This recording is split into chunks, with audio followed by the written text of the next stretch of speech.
tiba-tiba dia letak orang yang mana? Dia letak ni model. Jadi sebenarnya kita telah berikan immune lah, genomic, proteomic dan bioinformatic. Untuk pengetahuan semua, tahun lepas 2025, seramai 5 orang pegawai kita berpeluang menjalani latihan luar negara. 5 orang, seperti yang dalam jadual tu lah. Ada 5 orang tu, jadi saya rasa since mereka dah pergi sana, tengok cerita dengan kita semua lah, apa yang mereka belajar kan. Jadi sebab masa suntuk, kita bagi 10 minit je. Memang macam oral presentation lah, kalau siapa pergi presentation conference kan, memang 10 minit je. Jadi memandangkan 3 daripadanya tidak dapat hadir atas sebab-sebab yang tak dapat dielakkan, 3 speaker tu tak dapat hadir. Jadi lecture mereka telah kita record, rakam. Dan kita rakam dan insyaAllah nanti mesti akan letak kat Google Drive. Lepas tu kita share Google Drive kepada semua orang. Tengoklah bila masa free, boleh? Macam tengok YouTube, dalam bas boleh, dekat tepi laut hiling-hiling tengok lecture kan? Apa salahnya? Pakai earbud kan? Tengok Dr. Faizal bercakap, tengok Dr. Husna bercakap, tengok seorang lagi siapa? Lupa.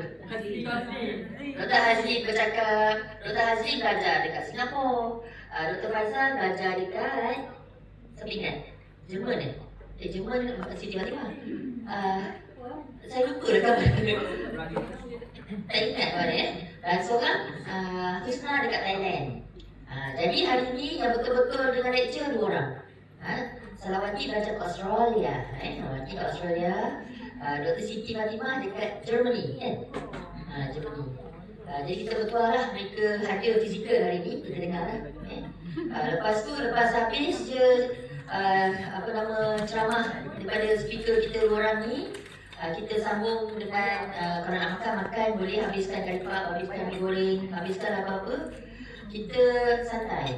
Nak berenang dekat kolam pun boleh, nak berenang kat laut pun boleh, nak jalan sekitar Port Dickson pun boleh.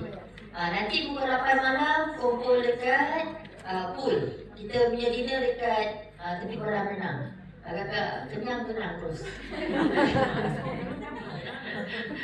ada dekat pool lah kita punya kolam renang. Dan bawa hadiah sekali kan, apa nama kita? Siapa lupa boleh order Grab ke apa lah. Ataupun kita malam kan, bawa malam kan. Malam nanti. Lepas tu besok kita akan ada treasure hunt. Treasure hunt nanti kita bagikan kumpulan kepada 5 kumpulan. Surprise. Dah tahu ke bang? Kita memang sengaja surprise kan. Dia rojak lah. Maksudnya tak boleh lah tukar kan. Jangan tukar. Siapa dengan saya nasib lah. Dah terpilih? Dah masuk mana? Oh, saya pilih masuk mana? Macam tu ya? Macam mana? Tak, ni saja fun-fun lah. Treasure hunt ni kita upah, kita bayar lah. Bayar dekat orang kat sini juga kan? Ke orang outsource? Orang hotel juga. Nama dia cikgu? Cikgu dia bekas askar. Dia tak tahu. So, saya tak tahu macam mana lah treasure hunt tu. Treasure hunt ni kan, dia macam kelakar tau. Kalau semua orang pergi situ, semua akan pergi situ, betul tak? Kalau pergi situ, kira-kira je lah. Tengok semua bila pergi situ je lah. Adalah, kau dia bagi different ni saya tak tahulah. Kadang treasure hunt ni dia pandai juga. So, besok kita fun-fun lah. Kita nak mengeratkan lagi hubungan antara kita lah. Waktu tu saya harap semua involve lah. Kita akan bagi ribbon berikut kumpulan lah supaya sekarang tak hafal ni. Kalau kita mana satu jadi pakai ribbon letak kat kepala betul kan? Dan tangan. Dia mesti uruskan. Saya pun mesti kita memang betul rumus lah nak uruskan ni.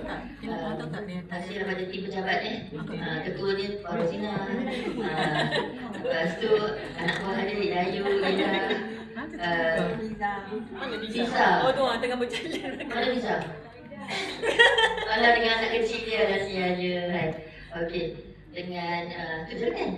Yang Kartik tak tahu macam mana?